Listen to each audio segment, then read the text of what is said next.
Hello and welcome to the Authoropod podcast. I'm your host Revati, and today we have Komal Damani with us. And Komal Damani is a paper artist by passion and a chartered accountant. Few years after her wedding, during COVID, she moved to France and did her LLM there. In November 2023, the day when her son was born, she was detected with a rare ovarian tumor. Following this, a couple of surgeries and general chemo along with postpartum happened. She got through all because of the support from her family. Even after losing all her hair and her strength, she ensured a smile every time on her son's face. She has self-published her memoir just few months post her treatment got over to create awareness and address the silence and cliches surrounding cancer. And please do note the royalties will be donated to support cancer warriors. You can find her book in Amazon, and it's named A Pinch of Humor and a Dash of Smile. This book is a tale of hope, a beautiful celebration of strength and life itself. Komal in this book shares how she embraces life with courage and hope and moves forward no matter what the challenges are. So, hello and welcome to the podcast, Komal. We are really, really proud and glad to have you today. I usually I have this ice-breaking question. I begin with asking the author that what made them an author? What was their calling? I understood what your calling here was. Let's begin with a small. Thank you so much. Yeah, we'll begin Thank you with so a much for little having me. introduction of yours. Sorry to interrupt you again. Let's begin No, it. no, Yeah. Hi, Komal. thank you so much for the lovely introduction, and it's an honor to be here and share this space with you. What made me an author? I think you mentioned in the introduction already that I just felt the need to put my story out there so that there will be more information for people to know because there is very little information out there about a germ cell tumor or cancer during postpartum. So just want to help if somebody unfortunately will be in the same position as me. Thanks. Yeah. Yes. So, Komal, we have been uh, interviewing authors all these years, and this is the space for that. So, thanks for giving us this opportunity to glad to be to open up and to talk more about cancer, which is, as you said, it's more of a taboo topic, and people like they have quite uh, a lot of hesitance to move forward or come forward and ask questions about it. So tell us about like how was your journey? I can just imagine that how much you would have gone through in that 1 year from November 2023 to 2024 of November, and you're still going through a lot.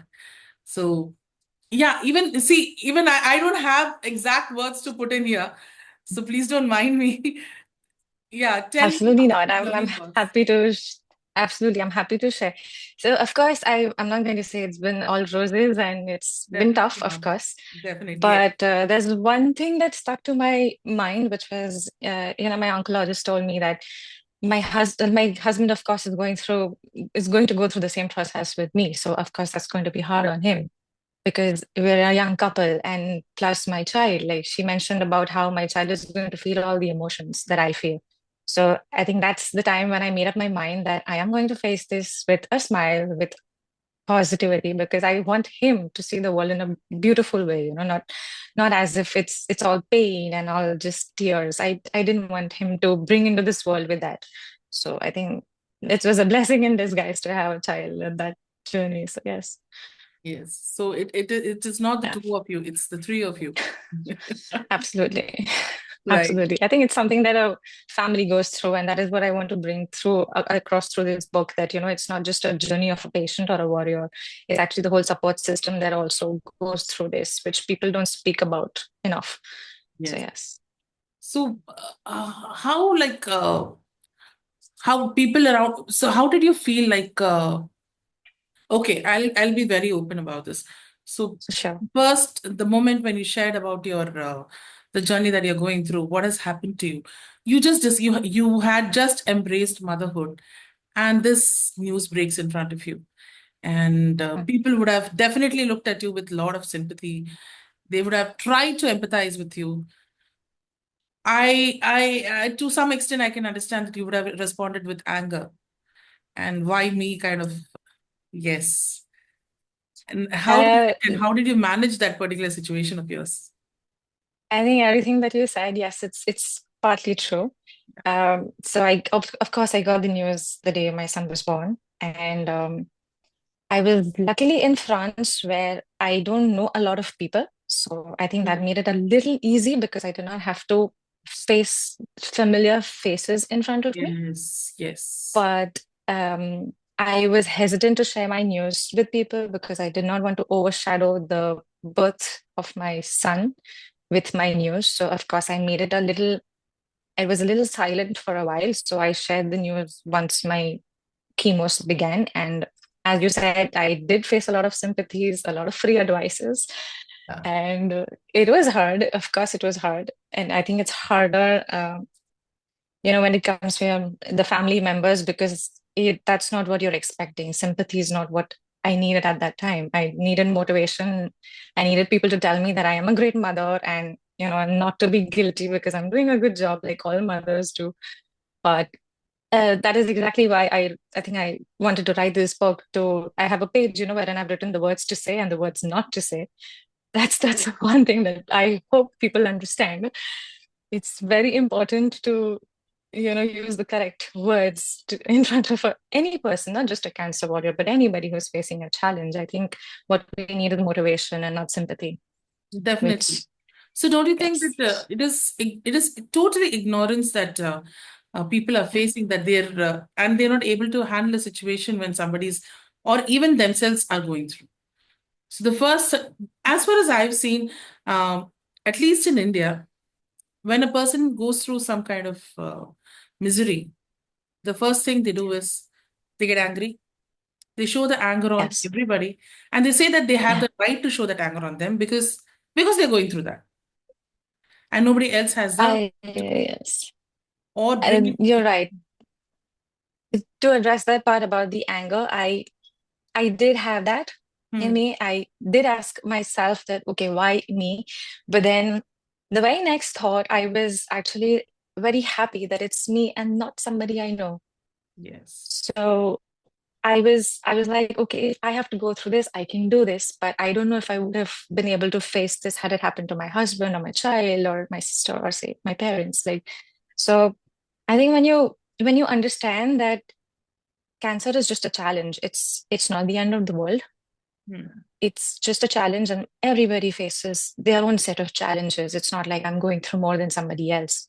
So I I just realized that the earlier I accept it, the earlier I will be able to use that time, which is so special, in in just making more memories rather than being angry or being upset. Like I don't want to waste the time that I have, and I don't think any of us should. The time is genuinely very special. Life is short. I think we should use the time wisely. True. Right. So, all right. So you told me that you expect people, and you've given a page in your book to tell people that what are the words to say and not to say to a person who's battling cancer. Can you share those Yeah, with us? for sure. Happy to, because I have a little angst actually about that topic. So the moment, of course, people hear about the news, there are various kind of questions and statements, which is, oh, everything is going to be okay. Mm. You should be strong. You should be positive.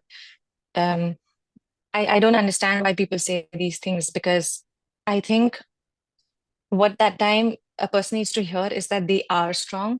Like I wish people had told me that, oh, you are strong instead of asking me to be strong.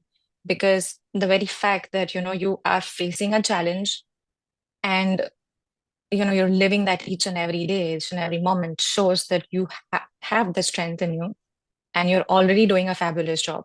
But at that moment, you need to hear it. And especially from the people, like, your close families and friends. And instead of telling me that everything will be fine because I have cancer, you don't know how that's going to go, in which direction it's going to go. Not always have we seen that cancer leads to a happy ending. So that's not what I was ready to hear. I wanted people to tell me the truth, that it's okay whatever happens, but yes, I should be strong. And I mean, I am strong. I'm doing a fabulous job. I am brave. I am courageous, and I can do this. and that they are with me. Like I want you to hear that you're not alone in this. We are with you. We love you. Like, just a hug or a kiss instead of giving me a free advice and telling me everything will be fine. No, life is going to be beautiful. No, life is not all flowers. Life has a set of challenges, and it's nice to know that, because that's what makes you strong. So I really hope people stop saying that, be strong, be brave, be courageous. No, I think we mothers, having a child in itself, I think shows that we have the courage. We are strong. So that's what I think you need to hear at that time. And not just a cancer warrior. I mean, everybody. Why not tell everybody every day of their lives that, oh, you're an inspiration. You're so strong. Like that's so nice to hear. I think that's what helps the mental health, like which is missing, which unfortunately is missing. Yes, So definitely. yes. Or rather, at least an hour's babysitting and just telling the mom that go get a nap. People offer help, but they're not there. Like I see that, there were a few family members who, without asking me, had arranged like to come and be with me. And that's what I needed. I did not need people to come in and just offer like these empty words of help. Like I needed them to actually be there for me. Be Like send there. me a hug, send me some love. In any kind, in any form, it doesn't always have to be words. An action also goes like really far. And I think a mother really needs a lot of help. You can't just raise a child alone. You actually need a whole like Village. fort and a whole family. Exactly. So that's what you need at that time. And I would say one thing, that I was lucky because I did have a lot of people who told me that instead of telling me that, like, oh, it's so sad what happened to you. I don't think that's absolutely a nice statement to tell anybody. But on the contrary, there were a few people in the hospital who used to be like, oh, you're such an inspiration. Like, you're super mom. Like, and you should see the smile on my face. Like, that used to give me like so much strength to, like fight and be like, oh, yes, I am. And like, I have that in me. It's nice to hear. Condolences, I don't think is what we need at that Definitely. moment. Yes. Yes. Yeah, like I used to joke to my husband that, I'm alive. I don't know why people are like giving me That itself condolences is as an if I'm not there. opportunity. Yeah. Absolutely. So I think yes, it's unfortunate, but that's I think how people see, it's sympathy and not empathy that unfortunately is given, and probably that's why it's a silent topic. People that's why don't want to talk about this, and Yeah. I hope that changes with time. Yeah. So let me take a Yeah. moment here and give you some virtual hugs and tell you that, Komal, you're Thank you doing a so much. great job. And That Authoropod is so is nice of really, you. really proud to have you here Thank today you.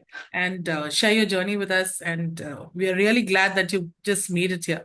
And Thank myself, you. That really Vijay, means a and the lot. entire team of Authoropod is really proud of you. Thank you. That really means a lot to me. Thank you so much. I totally get it. And I wouldn't say that I'm trying to put myself in your shoes because you are fighting your struggle. All I can do is I just can say that you definitely are an inspiration. And we are really, really proud of Thank you. you. Thank you so much. Right. Thank you so much. You give me that strength to just keep doing what I am. And Yes. thank you so much. I'm sure it means a lot to other warriors as well. Yes, it definitely. I understand. This is what I can offer right now. Yeah. So, Komal, Perfect. Yes. motherhood itself is all about multitasking, right? So, how did you manage to write the Yes. book, and how was your journey writing the book, and how were you prepared? Because when somebody starts writing a book, they have to do a lot of research about it, start writing before you start writing, Yes. and to understand that how writing, the journey of writing goes. And how did you manage to write it? And how sure were you about like, this is what I'm going to write? So I, of course, did not have any plans of ever writing a book in my life. Yeah. But while I was battling chemo, and there were a lot of people who came to me and they told me that, oh, you're handling this so fabulously, and you should talk about it, and you should tell the world how you're doing it. And I think that gave me the courage to do it. I had a lot of free time while I was going through my chemo sessions because I was at the hospital and I was not with my son at that moment. So I thought, why not take that time to, write about and start documenting about my journey. And as and when he used to sleep or he was with someone else, I used to try and write as many drafts as I could. I think it was kind of a therapy because I was also, it felt like I was sharing my, life just with someone so that all that angst and all those emotions came out in writing. And that's the beauty about writing, there's so much that you want to say, but you cannot. And I think it's words that give you that strength to speak up your mind and so beautifully. So I think I'm enjoying being a writer, and I see why people want to be writers and authors because there's so much to share, and it's beautiful. It's actually, I'm happy that I got this opportunity to be a writer and share my story. So yes, it's not easy, of course, doing with a child, but I think it's beautiful if people, like can express themselves in this way. It did help a lot for my morally, like for my mental health. Right. So yes, Yes, I would say it's more therapeutic rather than people say just vent it out, just talk it out to some friend or somebody who understands. absolutely. When you start journaling, it's like more of a Yeah, conversation with yourself. And when you have that absolutely. conversation, you get Yeah. multiple perspectives of your thoughts, True. isn't it? Yeah, the And first draft that I wrote was such an angry draft, and that's when I realized that I need to work a lot on myself.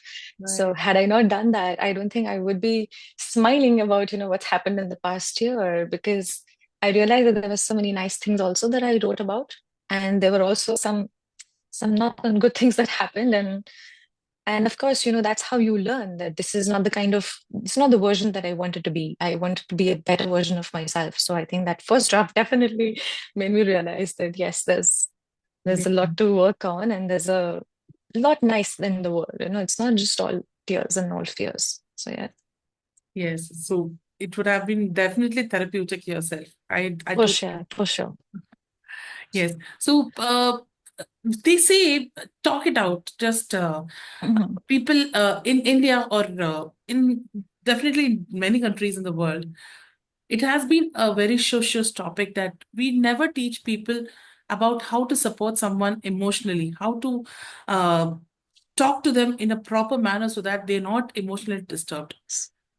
I can see the Yes. scenario very much in our Indian society.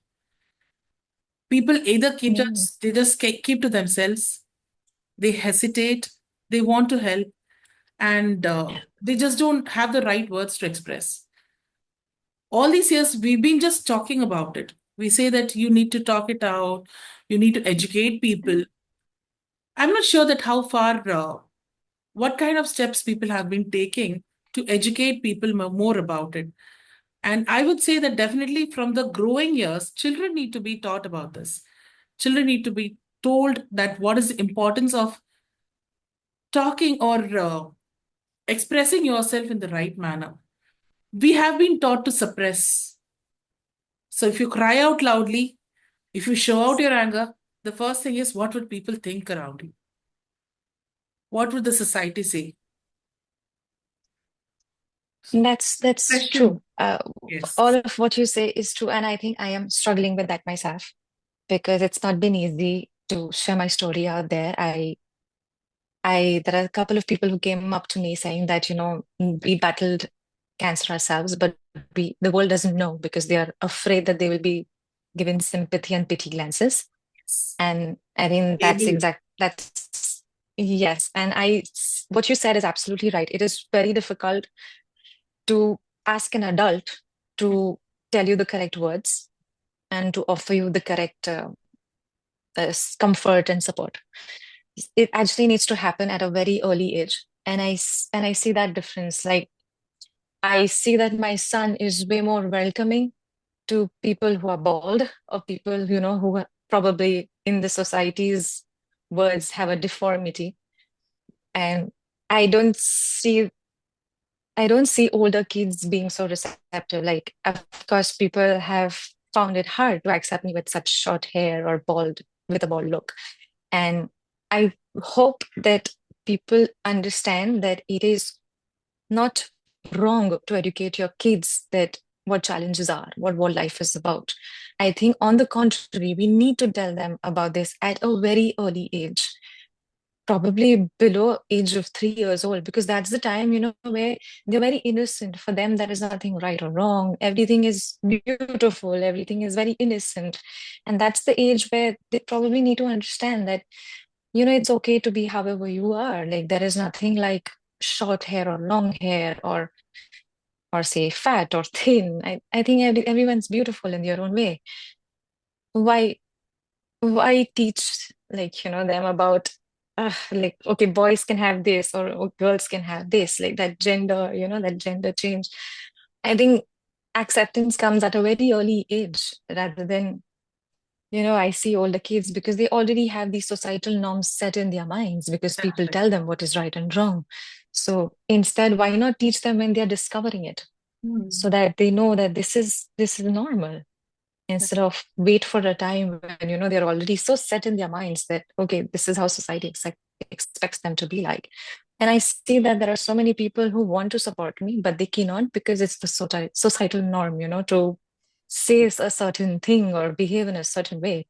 And it's just so sad, because that's exactly why people are afraid to come out with their story. And not everybody has that strength at that time to deal with all this, like commotion that's happening around you. You're so focused on yourself and your health that this is not what you need at that moment.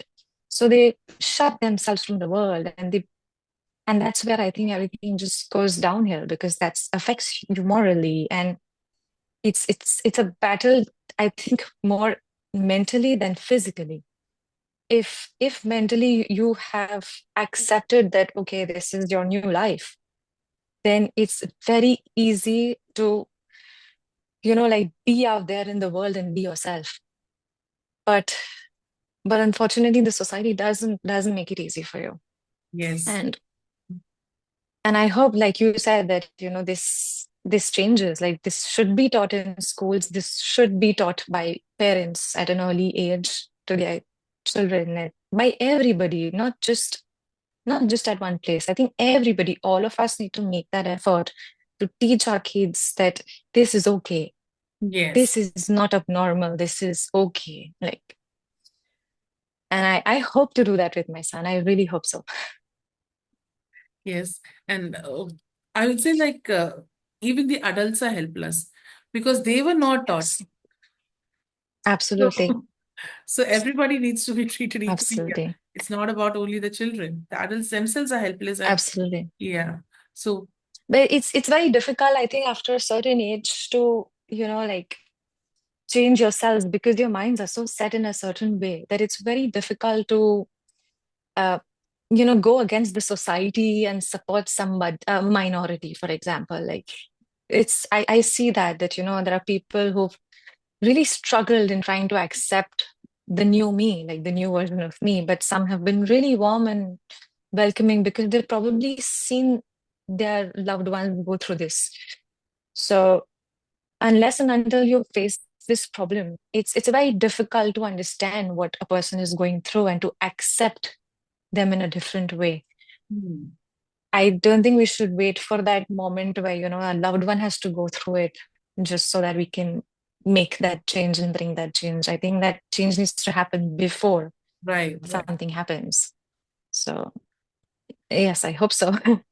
I hope so. I think not just me. I'm sure there are many out there who are trying to bring a change in this world and in the mindsets and in thoughts. And hats off to everybody who's doing that. It's not an easy job, and honestly, hats off. That's where I think my inspiration comes from. So yes. And also, as you said, when we take it, this might sound a little bit cliched, or I don't know how to define this, but they say that something like this, a misery or something like this, is quite unfortunate. I would say Yes. that times Yes. these are the opportunities that help you to bond better with your, Yes. or realize what Yes. you are, realize that the power in you, isn't it? So yes, you're right, because I've been And called, yes, oh, it a comes poor the harsh child many way. times. It does come out the Yes. harsh way, Yes. but Yes. it has made you the strong woman you actually are. That's true. That's actually something that, people don't realize, that yes, it's unfortunate Hmm. to have a challenge, Hmm. like to face a challenge. Yes, of course, I mean, nobody's happy about, going through problems and going through troubles. I'm not happy going through any physical changes that I am at the moment, of course. On the con, but yes, like you said, it's so much I've learned from everybody. There are people I've met. There are amazing people that I've come across. There are some amazing, inspirational people I've come across. And I have learned so much about life myself. I've learned so much about, the tiny things to be grateful about. I like looking after Gratitude. like Yes. this exactly. Like I now feel that okay, it happened at a young age. For people, I'm an extremely unfortunate person, and that's probably why I get a lot of condolences. But I see it in a different way. I feel that it's nice that I'm learning early on at my journey that life is amazing, life is beautiful, and I value people around me so much more because I now take out that extra time to actually sit and tell them that thank you, just for being there, which I don't know if I would have otherwise done. We're so caught up with our lives that we don't Yes. sit and spend that extra minute. And now I realize that for me, priority is family, priority is doing what I like, priority is like, taking care of my son. I'm enjoying watching him grow, though it's physically challenging, but I'm loving this journey. And I I think I am happy that I am able to just catch a breath and look at the world a bit differently. Like I'm enjoying the sunlight. I enjoy my hot cup of coffee a bit more than I used to, I think. So I hope people understand the challenges are difficult, yes, but it's it cannot take over your life. Life is still beautiful and it's okay to smile. It's okay to smile. It's give yourself the right to smile. Don't let the world take it away. Yes. One step at a time. Yes, absolutely. Beautiful. All right. So we were talking about appearances. The very first moment Yes. get to meet somebody, we never ask them, how are you? The first thing that people say is, oh, you've lost so much of weight. Oh, you've gained so much of weight. And I heard that something happened Yes. to you. Oh my gosh, yes. This also needs to be the first chapter Yes. in the education system. How do you greet? I I I agree with you. I really hope that there is one chapter or probably a practical way that people can be taught as to how to approach Right. the correct words to use. Yes. Yes, it's okay if you're thinking it, but please Ah, don't say it out loud. no, yes. Nobody needs Yes, that. somebody wants to hear. And I don't Somebody has understand that. people when they start from home, they have looked themselves in the mirror. Absolutely. Absolutely. But I don't understand that why is it a difference if somebody's thin or fat? Like, Hmm. how does that affect your life? How Yes, somebody else looks? yes. I mean, They say why it's a can't you just conversation have a nice starter. conversation? Yes, it is a conversation starter. And as much as I used to laugh about, conversation starter being the weather, but now I think I'm hoping people talk to me about the weather and not about how I look. Yes, I get it. I get it. Yes, it's funny how, everybody they talks to me about, oh, you cut your hair, or oh, your hair is short now. Oh, your complexion has changed, or oh, you look fat, or you look thin. And I'm like, can you ask me about how I feel or about how I find myself or about just ask me about my son. That's okay too. Like, Yes, let's not go to the hair. It's I don't understand why appearances are so important to people. I don't understand why the quality of conversation is not given importance and why a quality of appearance, why people are expected to dress up in a certain way, people are expected to, I don't know, keep their hair in a certain way. And I don't understand why life is all about these material things because life is so much beyond it. A yes. person is so much beyond it. The beauty of a person, I think you understand only and only if you get to know that person inside and not outside. So the perception of the people needs to change. We have a Yes, really, really long way to go. really long way to go. And I don't know if the other fellow warriors are going to agree with me, but I feel that we're actually blessed because we this like cancer really teaches you this. to see things in such a beautiful way. When I see people, like so busy about these material things, I feel that, oh, I'm such a lucky person. Like I'm beyond all this. I know how to enjoy the tiny things that actually matter. So yeah, Yes. So self-realization and yes, gratitude. After all, life is all about that, I thought right? absolutely. And I hope that people learn this and like they don't wait for some issue to happen to understand this. I really hope they learn about this while it's possible to. I just hope I hope so. But yes, it's a long way to go, and unfortunately, I see that happening in our culture a bit more. And it's, but there's hope. There's hope. I have met a lot of nice people as well, so I'm very hopeful. Yes. All right. So, as said, this conversation will just go on, and I we know. because we Yes. these are the things that we can just keep hoping, and Yes. I'm glad and I'm really happy that Komal, you took the first step. You spoke it out all. You spoke it all out. You told people that how you feel, and you told people that this is a glimpse of my life, and everybody similar to me or anybody who's going through miseries as such, not only cancer, any kind of ailment or any kind of situation in their lives. It can be a financial one, it can be an emotional one, or any kind of situation that you're going through.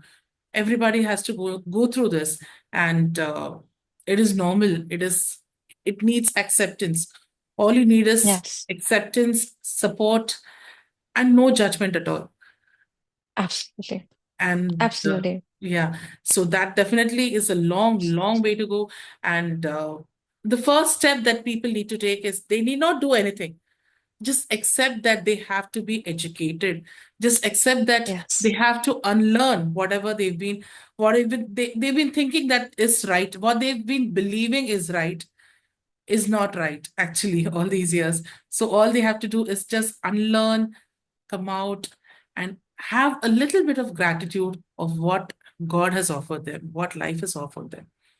So, Absolutely. There's so many stories out there. I just hope people understand that those are not sob stories. There is so hmm, much to learn from them. And yes, I hope people just pick up any story just to educate themselves that, life is beyond a lot of cliches. Life is really beautiful. And yes, one can be happy and empathetic as well. yes.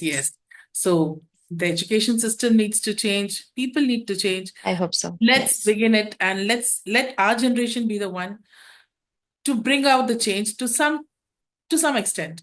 To some Yes, extent. Yeah, yes. absolutely. So let's be Yes. realistic about this. Yes.